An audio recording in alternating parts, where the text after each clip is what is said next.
The garden was Aurora's favorite part of the castle. It was the only place where she felt a semblance of freedom, and where there weren't guards lurking at every corner making sure she wasn't in danger. Of course, every rose and bramble bush had been carefully pruned, and there were archers on the lookout for ravens and flying spindles, but she could at least pretend she was alone. Here was also the place where she and Philip had met, outside of formal ceremonies and meals, for the first time. It was years before, but Aurora still remembered everything.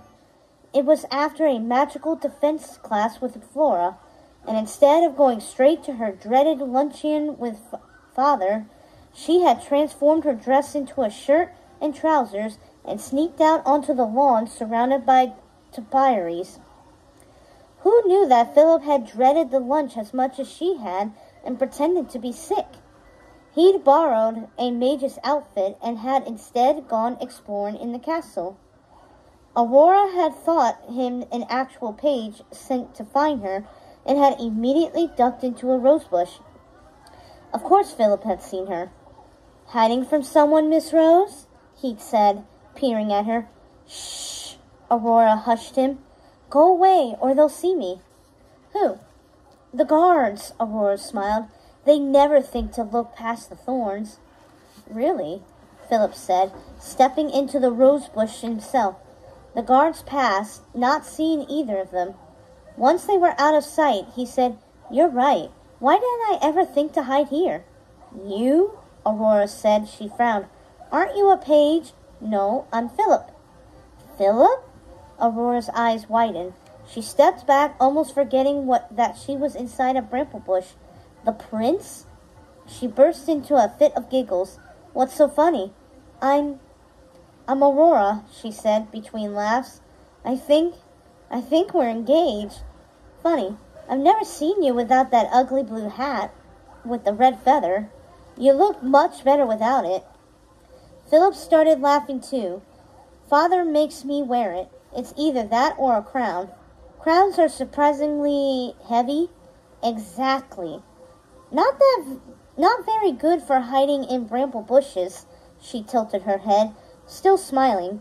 It was different seeing Philip face to face, without the pomp and rigmarole of an official ceremony, or in the presence of their parents. "I think your hat would look better in red." "I'll remember that for next time," Philip grinned. "I'll bring you one too, if you want.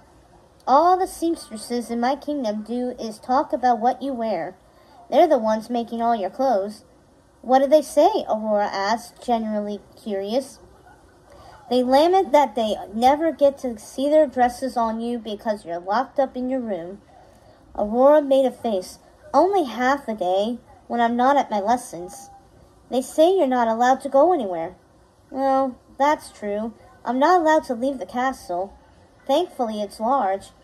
I'm not to touch anything sharp. Father and Mother don't even let me have a knife at dinner. So, as if I'll cut myself," she rolled her eyes. "But the curse was only for a spindle of a spinning wheel," I thought. "They won't take any chances." Which doesn't make any sense, because Merryweather insisted I learn fencing, and she's secretly been teaching me archery. Philip raised an eyebrow. "To defend myself," she explained, "in case Maleficent comes after me one day. But my tutors always let me win, and they're too afraid to ever hurt me." "How about I be your practice partner, then?" Philip gestured at the archery range on the other side of the garden. "If I beat you, you have to figure out what to tell our parents when we're late to lunch. And if you beat me, same goes for me." "It's a bet," said Aurora, sharing her first smile with Philip.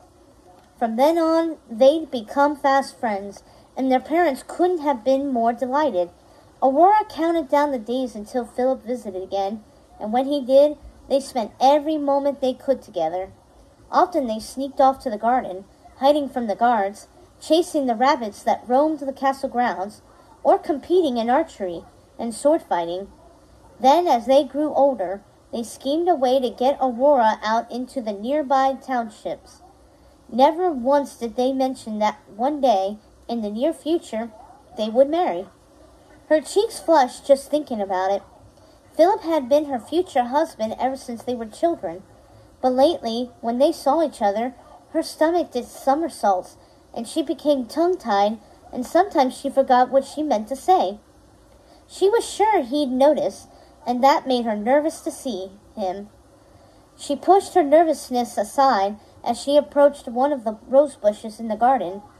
After a quick glance to make sure no one saw her, she crouched, grabbed the set of peasant clothes under the roses, and threw them over her dress. All her life she tried to find ways to sneak out of the castle. Ironically, only last year, she discovered the best way to sneak out was to actually pay attention to her lessons. Her magic lessons, that was. "Rays of sunshine," she whispered. "A line." As soon as she spoke the words, a powerful ray of light shone upon Aurora, concealing her from the guard's views. It wouldn't last long, as she hastily clambered over the castle wall. "Sorry, Merryweather," she said softly as she landed. But ever since she had finally seen the world beyond the castle walls and had seen the toll that her curse had taken on the kingdom, she couldn't stay still and do nothing. She whistled for Philip's horse, Samson. Reliable as ever, the stallion was waiting to take her into the village where Philip was waiting.